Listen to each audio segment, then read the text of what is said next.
வயசுங்கிறது கூட ஆகிட்டே தான் இருக்கும், அதுக்காக குறைச்சிக்கிட்டே போக முடியாது.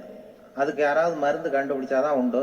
ஆனால் ஒருத்தர் மருந்து கண்டுபிடிச்சாராம், சொல்லுவாங்க, ஒரு டாக்டர் வந்து ஒரு மாத்திரை கண்டுபிடிச்சாராம்.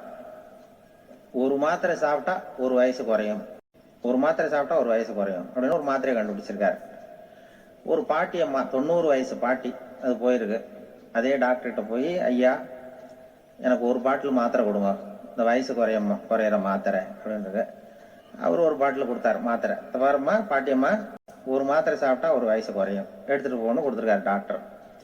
இந்த 90 வயசு பாட்டி எடுத்துட்டு வீட்டுக்கு வந்துட்டு மறுநாள் அதே டாக்டர் கிட்ட போயிருக்கு. 30 வயசு பொண்ணா போச்சான். 30 வயசு பொண்ணா மாறி அதே டாக்டர் கிட்ட போயிருக்கு. இடுப்புல ஒரு கை குழந்தை, அது சட்டை கிட்ட போடாம கட்டவரில் வாயில வச்சுட்டு உட்காந்துருக்கு. நேராக டாக்டர்கிட்ட போய், டாக்டர் நேற்று வந்தேன், ஏதோ ஒரு மாத்திரை சாப்பிட்டா ஒரு வயசு குறையுன்னீங்க, நான் ஏதோ ஒரு ஆர்வத்தில் ஒரு 30-40 மாத்திரை சாப்பிட்டேன், இப்படி ஆயிட்டேன் அப்படின்னு.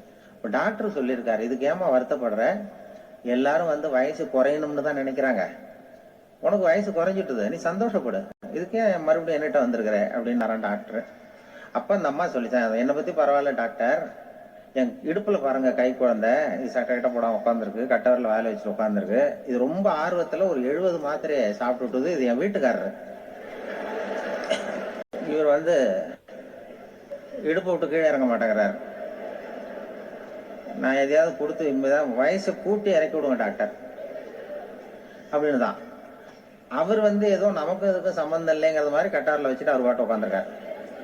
ஏதோ நமக்கு இந்த உலகமே இல்லை, நமக்கு சம்பந்தம் இல்லைங்கிற மாதிரி உட்காந்துருக்காரு. இப்படியே நான் தூக்கிட்டு எங்க அலையிறது அப்படின்னு தான். அதனால வந்து வயசை குறைக்கிறது இயற்கைக்கு விரோதமா நாம பண்ண முடியாது. ஆனா இந்த இயல்பு தன்மை மாறாம வச்சுக்கலாம். குழந்தை மாதிரி மாற முடியாதே தவிர அந்த குழந்தை தன்மையோட வாழறதுக்கு கத்துக்கணும்.